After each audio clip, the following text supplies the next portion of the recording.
Your visit, therefore, provides us with an opportunity to close ranks within the Commonwealth family in order to provide an inspiring beacon of hope in the possibility of transformative collective action on an ambitious and global scale.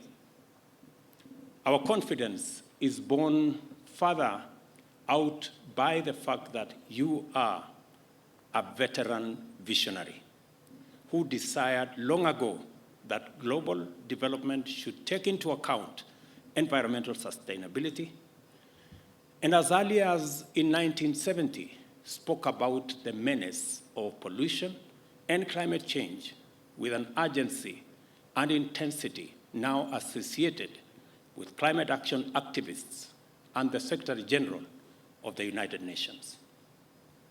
Your Majesty, although it has been indicated that Kenya and the United Kingdom are celebrating 60 years of diplomatic relations, this by no means implies that our peoples were total strangers before that.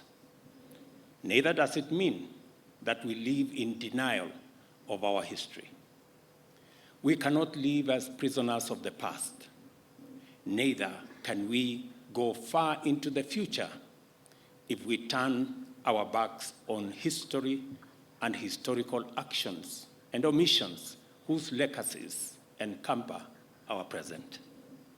As a matter of fact, formal British presence in Kenya was proclaimed in 1897 by an order in council, which inaugurated European settlement and the displacement, dispossession, and disenfranchisement of native Africans, paving the way for a brutal colonialism. And if colonialism was brutal and atrocious to African people, colonial reaction to African struggles for sovereignty and self-rule was monstrous in its cruelty. It culminated in the emergency, which intensified the worst excesses of colonial impunity and the indiscriminate victimization of Africans. I took you through earlier today the whole of fame and the whole of shame.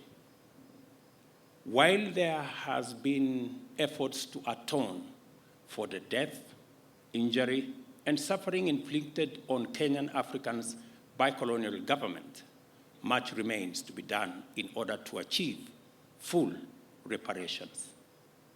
I am optimistic that through the Kenya-UK partnership, we shall keep up our endeavor to inspire the change we hope for by making people and their well-being the fundamental consideration in our pursuit of trade and investment, defense and security, conservation and climate action, research, development and innovation, as well as our work of designing a future that works for present generations and distant prosperity.